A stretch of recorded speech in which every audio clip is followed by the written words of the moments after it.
Hello friends, greetings from Iceland. Here we are launching the drone to the new eruption site. It's for the first time for me and it's my first attempt to make it there with a drone. I don't have a long distance drone, I just have DJI Air 2S, which is usually makes up to 3 kilometers, but due to the strong wind, on the way back, I had a hard time to return against the wind, but I made it. So let's start our flight. We are launching it from the parking lot for Trail A, and we will be heading towards Stora's Kogafjall mountain straight ahead of us. That's where we had the most of lava spill over on December 18th, 19th. Already the last year we are entered 2024, and on that occasion I want to wish you once again a happy new year. 2024 is already here and we are expecting the new volcanic eruption anytime soon, as you know, at Sundhnukur craters, right where we are flying. They say the eruption will be very brief like it was last time, very similar in pattern. But of course, nobody knows where it's going to be exactly and how it's going to develop. Volcanic eruptions are very unpredictable. Even the smartest volcanologists can't tell you exactly how it's going to happen. It's very chaotic phenomenon. It's only God knows. So here you see is Tora's Kogafjall mountain straight ahead of us and slightly to the left. Now it's at 12 o'clock is Sundhnukur mountain. That's where we have the most of earthquakes between those two mountains, slightly more to the south. And the largest spillover back in December was more to the north. That's not where originally the eruption started, because the eruption started further south and then the fissures spread over to the north and the biggest spillover took place to much further north than it was initially reported. We will come closer and I will zoom in. You will see all the lava fields, how they look today on the 2nd of January 2024. So here you see it. There's a lot of smoke and it's rather flat terrain all over. That's why lava flooded such a big terrain in 6 hours, because it didn't have any major obstacles on the way. It was just a lowland. And the eruption started right here at 12 o'clock next to Sundhnukur mountain. There is the crater, you will see it better.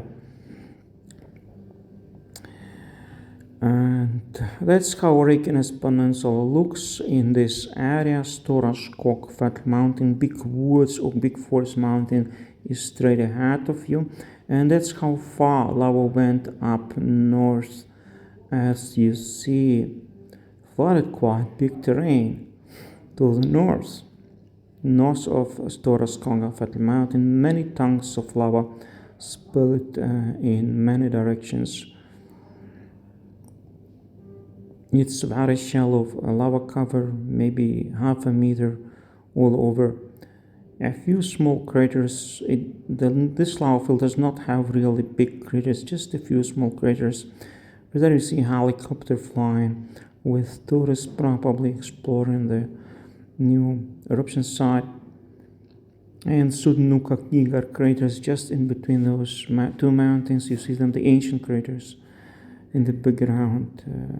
And there you see smoke from Blue Lagoon and the wall that had been constructed, protection wall around Blue Lagoon and geothermal power plant. Smokes come from geothermal power plant, but Blue Lagoon is right behind those. This is Hagafjall mountain, this small hill here, kind of a crater thing. And Grindavik city is visible right here. And now they started building a wall, 2 kilometers protection wall around Grindavik there, right next to the greenhouse, which should protect Grindavik from the possible eruption, but it will take 2 weeks to construct it. I'm not sure if they manage it well in time, because as you know, now the landride stopped and we have a still before the storm. That's exactly the pattern which happened before the December 18th eruption. There was a still when it comes to land rise, but there was an earthquake swarm prior to the eruption. We might see it anytime soon, and although you never know, it might end in no eruption. This stop in the land rise might also signify that the event is over, or we either see the big eruption anytime soon or no eruption at all. It's one of the two scenarios. And they say the eruption is likely to take place in this area again for the last time, and the next time it will take place further west. I'm trying to return here and trying to find my way where I am, and this you see lavafield to the left. Okay, so now I start to return because I was out of battery. I couldn't stay there long. It's a very long flight. I was 2.7 kilometers, and you see I can't return because of the strong wind.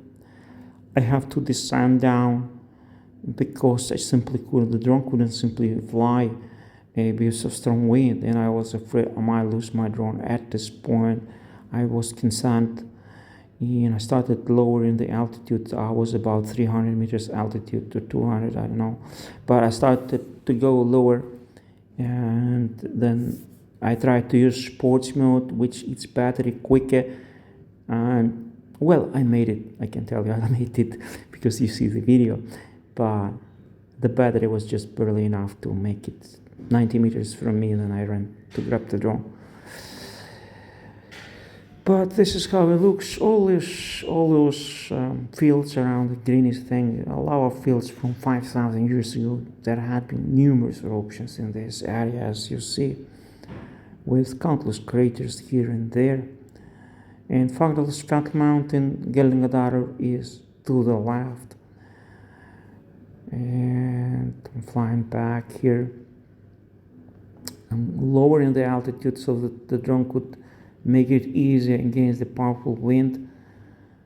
And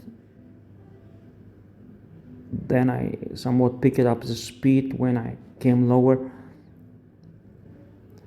Yeah, I made it almost to the parking lot, so no concerns. I was lucky this time. But if you fly with the wind, be careful of the direction, because if you fly with the wind there on the way back, you might have difficulties, and the battery might not be sufficient to make it back.